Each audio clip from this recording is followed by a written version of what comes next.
Charli D'Amelio says that she's lost passion for TikTok, Pepe Le Pew gets axed from Space Jam 2, and a massive brawl takes place in a Bath & Body Works of all places. But first, if you could please do us a big favor and smash that like button, we would really appreciate the support. With that out of the way, let's just dive right into today's video. So first things first, let's talk about TikTok's biggest star, Charli D'Amelio. Currently, Charli has over 109 million followers on the platform, but while appearing on the podcast that she co-hosts with her sister Dixie, she said that she was really feeling the impact of negativity. Normally, Dixie is present for the podcast, but on this episode in particular, Charli hosted it alone. She says during the episode, it's extremely difficult to continue posting on a platform where the people that are watching your videos don't actually want to see you, and a lot of the feedback is negative. It's very hard to do that, and I just kind of lost the passion for it because it used to be really fun for me. She also went on to say that the reason she doesn't speak much publicly other than her podcast now is because, well, it's scary. Back in November, for example, she received a ton of backlash online and even lost millions of followers simply because viewers believed she was being rude and ungrateful. Then again in February, she was relentlessly mocked on Twitter when she saw the hashtag #HereForCharli trending and believed it was support for her. However, it wasn't. It was for Charli XCX following the death of her friend Sophie. Despite only being 16 years old though, Charli is constantly faced with negative comments regarding her appearance and has even had to plead with her followers to stop commenting on her body, which a 16-year-old should just never have to do. Although even as Charli hates the negativity she faces with this newfound fame, she did leave her fans with a bit of optimism. She closes off by saying, "At the end of the day, I make content because it's a fun thing that I get to do, and if people enjoy it and they want to be on Team Charli and support me, that's great. But once again, that's up to them." In other news, Pepe Le Pew's problematic behavior has been curbed by Warner Bros. Before the release of Space Jam 2. A recent report from Deadline explained that the Looney Tunes character had his own scene written into the movie back in the early days of production. Apparently, when Terrence Nance was still the director, he had planned a Casablanca-like scene where Pepe plays a bartender that tries to kiss the arm of a human character. The report then goes on to say that the actress pulls back and slaps Pepe before LeBron James comes in to give him a lecture about consent. However, once Malcolm D. Lee took over as the film's director, he completely scrapped this scene. According to people who have actually watched an early screening of the film, Pepe Le Pew is absolutely nowhere to be found in it. It's still unclear as to why the character was completely eliminated from the film, but I have a strong feeling it had something to do with a recent New York Times op-ed piece that claimed this skunk was perpetuating rape culture. Writer Charlie Blow tweeted about this controversy to explain his article further and said, "RW blogs are mad because I said Pepe Le Pew added to culture. Let's see. 1. He grabs, kisses a girl stranger repeatedly without consent and against her will. 2. She struggles mightily to get away from him, but he won't release her. 3. He locks a door to prevent her from escaping." He then adds to this by saying, "This helped teach boys that no didn't really mean no, that it was part of the game, the starting line of a power struggle. He taught overcoming a woman's strenuous, even physical objections was normal, adorable, and funny. They didn't even give the woman the ability to speak." Now, the reason why this is becoming a bit of a controversy is due to the fact that the actress Grace Santo was disappointed to learn her scene wasn't going to air. Santo's reps told Deadline that because she was a victim of sexual assault herself, she was proud to be able to put Pepe in his place. In her eyes, with this scene gone, it leaves out the conversation of letting little girls know that this behavior isn't acceptable. In other news, a massive fight has broken out at a Bath & Body Works in Scottsdale, Arizona. 2 women have been criminally charged in connection to the incident, but the local police would not tell the media who exactly from the video was charged. According to the preliminary investigation, the whole thing happened because someone cut in line and then an argument ensued that was stopped by employees. Well, physically stopped by employees.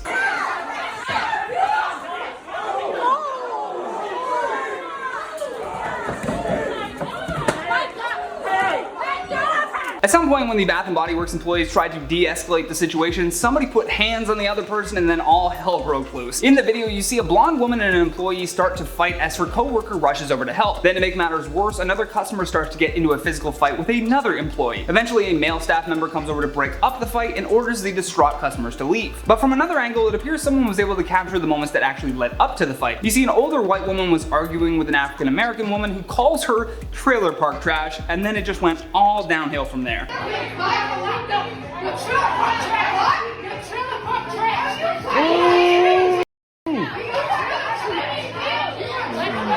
Now, I'm not sure if this had anything to do with it, but the blonde white lady was also not wearing a mask in the store, so perhaps this started with another customer making a comment, then the line jump thing, and then the trailer park trash line just kind of set it all off. Either way, I'm happy that those women got criminally charged. With that though, let's check out some of your comments from the video titled Top 10 Wrong Ways to Use Gorilla Glue. Can't believe we had to make that video. Nana says, "When I was a child, I foolishly believed that all adults were smart. How very wrong I was." How very wrong indeed. They're just big babies, that's all. Pug Like Pug says, "I'm upset that you have to explain why not to use it like that." Very true. I'm just as upset as you are. Devilman Crybaby says, "I knew this top 10 was coming."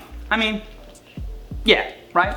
Lena Rosio says, my BF knew the guy who had his man parts super glued, and one of the 3 women that were involved in the gluing, they were his neighbors when it happened. I don't think that's ever happened, that we've mentioned someone in a video and then somebody in the comments actually knows the person. That's crazy. Avocado Toast says, it's sad we have to explain what not to use Gorilla Glue for.